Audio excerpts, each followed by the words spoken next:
اور چپ چاپ ایسے اشارہ کر رہی تھی وہ اچھا کچھ نظر آ رہا تھا کچھ وہ دیکھیں وہ مجھے مار ڈالے گا، وہ ہے وہ سامنے کھڑا ہے، وہ سامنے کھڑا ہے. میں نے دیکھا یہ کس طرف اشارہ کر رہی ہیں، جالیوں کے پیچھے گہرے. مجھے تو کچھ دکھائی نہیں دیا، اچھا مجھے کچھ دکھائی نہیں دیا. آپ کی نانو اماں نے کہا کیا ہے وہ دیکھیں نا، وہ کیا چیز ہے کالی سی، وہ کالا سا، وہ دیکھیں نا وہ مجھے مار دے گا، وہ میرے اوپر پتھر پھینک رہا ہے، وہ مجھے جناب وہ آگ پھینک رہا ہے. اچھا او اللہ اکبر. اور ان کی چیخیں جو ہے وہ روئے جا رہی.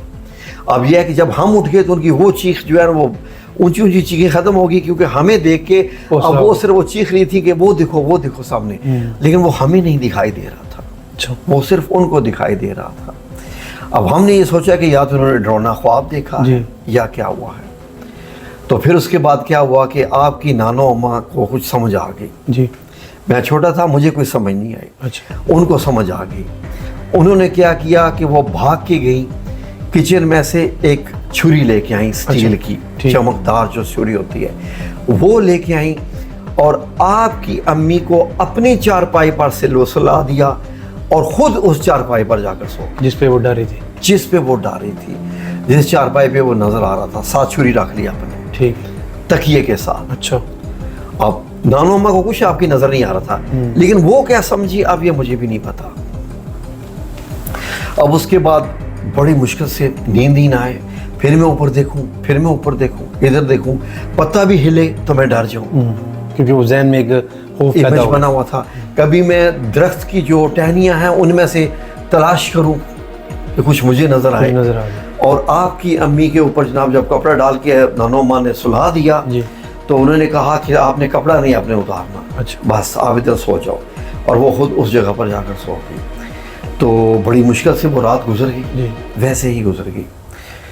صبح اٹھے تو نانو اماں آپ کی امی کو لے کے ایک مولوی صاحب تھے جو یہ مسجد مولوی لطیف صاحب ان کو کہتے تھے، گنبد والی مسجد میں ہوتے تھے، اور وہ جادو جنات کے بڑے ماہر تھے.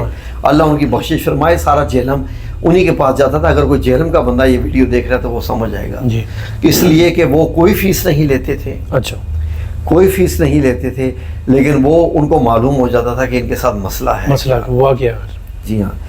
تو جب میری امی گئیں تو وہ لائن میں بیٹھی ہوئی تھی. اچھا آپ کی امی کو ساتھ لے کے، چھوٹی بچی 14 سال کی. اور جب مولوی صاحب نے دیکھا تو اشارہ کیا کہ آپ پہلے آ جاؤ. اچھا ہاں ان کو کچھ پتہ چل گیا کہ ان کے جو ہے وہ معاملہ ہے. سب سے پہلے تو مولوی صاحب نے ان سے کہا کہ 1 منٹ ٹھہرو، پہلے میں آپ کو دم کرتا ہوں. اچھا انہوں نے دم کیا، اور دم کرنے کے بعد آپ کی نانو اماں سے پوچھا مولوی صاحب نے کہ اب آپ بتائیے کہ آپ کس لیے یہاں پر آئی ہیں. تو وہ نانو اماں نے پوچھا کہ آپ نے دم کیا ہے؟ انہوں نے کہا جو مجھے نظر آیا تھا میں نے دم کر دیا. اچھا اب آپ بتائیے کہ کیا مسئلہ ہوا ہے. تو آپ کی پھر نانو اماں نے بتانا شروع کیا.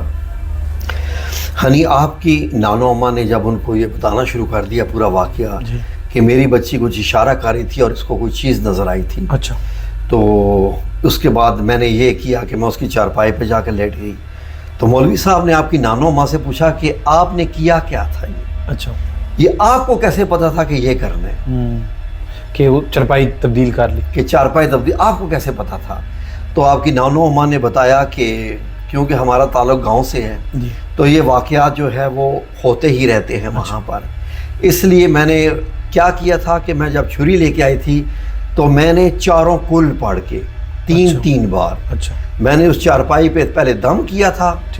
چارپائی پہ میں نے دم کیا تھا، اور دم کرنے کے بعد پھر میں نے وہ چھری جو ساتھ رکھی تھی، مولوی صاحب نے یہ کہا کہ اگر آپ اس چارپائی پر دم نہ کرتی اور خود اس چارپائی پر جا کر نہ سو جاتی، چھری ساتھ نہ رکھتی، تو وہ اس جن نے آ کے آپ کے گھر پر قبضہ کر لینا تھا اور وہ چارپائی اس کا مسکن ہونا تھا. اچھا مطلب چارپائی پہ آ جانا تھا اور اس بچی کی زندگی خراب ہو جانی تھی.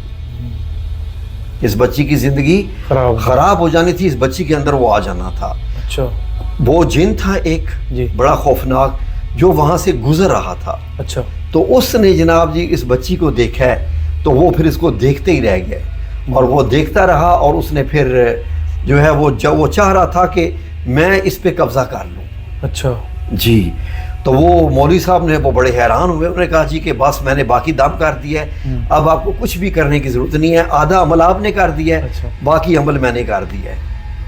تو اس طریقے سے آپ کی نانو ماں کو ان معاملات سے جو ہے وہ نمٹنا یہ وہ ماشاءاللہ آتا تھا۔ ایسے موقع پہ بھی اپنا دماغ یوز کرنا بڑے جی ہاں۔ بڑوں کا ہی کام ہے۔ بیسیکلی جو میں اب آ کے سمجھاؤں، وہ جو جن تھا یہ آپ کی امی کے ساتھ بچپن سے تھا۔ اچھا۔ ہاں